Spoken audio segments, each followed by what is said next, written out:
A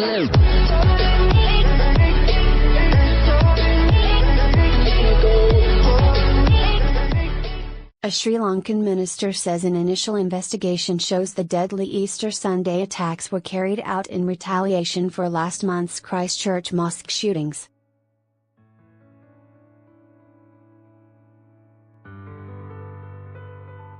Police announced they had arrested 40 people in connection with the coordinated bomb blasts, while the death toll from the attacks had risen to 321, with more than 500 injured.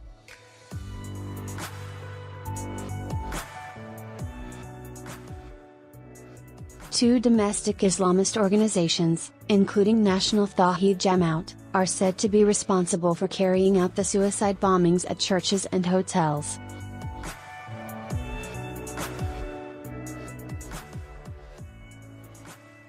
The initial investigation has revealed that this was in retaliation for the New Zealand mosque attack, Junior Minister for Defence Ruwan Vijayawardene told Sri Lanka's parliament.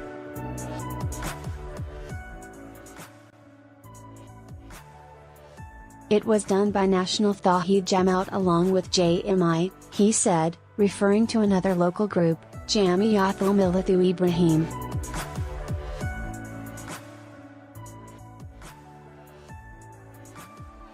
Mr. Vijayawardene did not provide evidence for or explain where the information came from.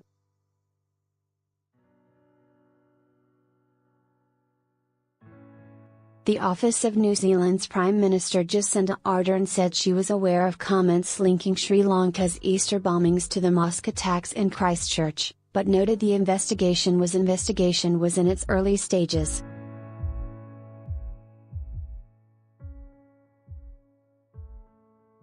The Christchurch mosque terror shootings claimed the lives of 50 Muslims at prayer.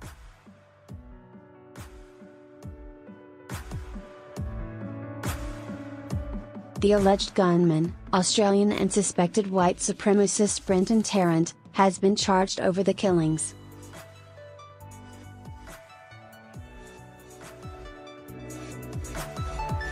Islamic State claimed responsibility shortly after his statement. Islamic State claimed responsibility for the attacks via its Imak news agency, but did not provide any evidence.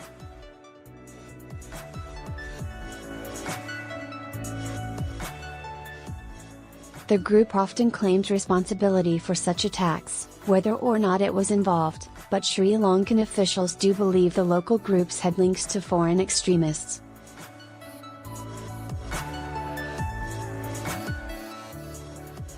The government is under mounting pressure over its response to a warning earlier this month about a possible attack on churches by a little-known domestic Islamist group.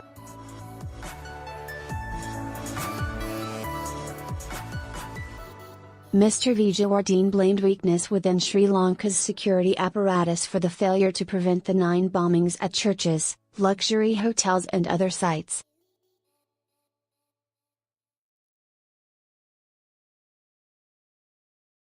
By now it has been established that the intelligence units were aware of this attack and a group of responsible people were informed about the impending attack, he said.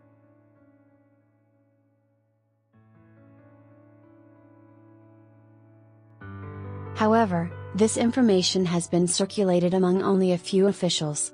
Sri Lankan government and military sources said that the number of arrests had risen to 40, and included a Syrian who had been detained and questioned over the bombs.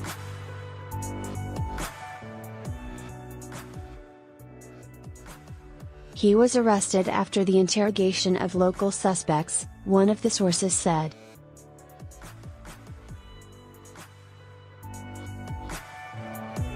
The purported leader of the Islamic extremist group National Tawheed Jamaat began posting videos online 3 years ago calling for non-Muslims to be eliminated, faith leaders said.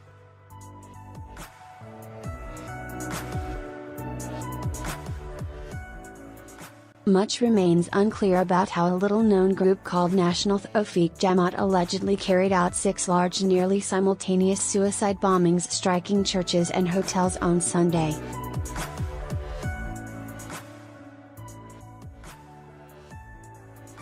However, Warnings about growing radicalism in the island nation off the coast of India date to at least 2007, while Muslim leaders said their repeated warnings about the group and its leader drew no visible reaction from officials responsible for public security.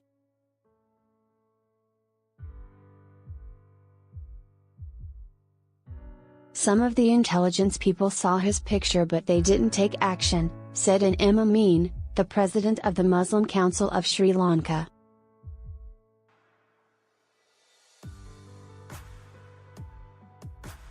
National Day of Mourning. The first 6 attacks, on 3 churches and 3 luxury hotels, came within 20 minutes on Sunday morning during Easter services and as hotels served breakfast.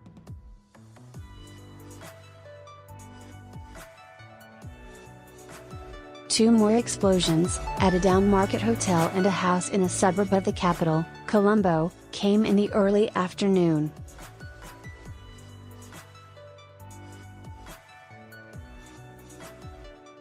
Tuesday was declared a national day of mourning as the first funerals of the victims were held.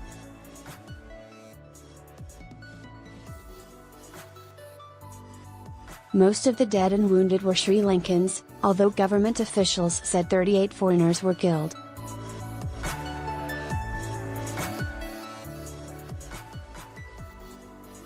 That included Australian, British, US, Turkish, Indian, Chinese, Dutch and Portuguese nationals.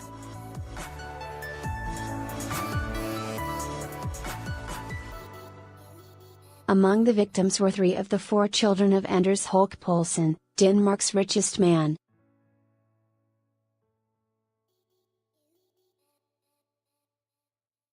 I call today the age of the suicide bomber, said Ian Overton, executive director of the London-based group Action on Armed Violence, who wrote a book on suicide bombings.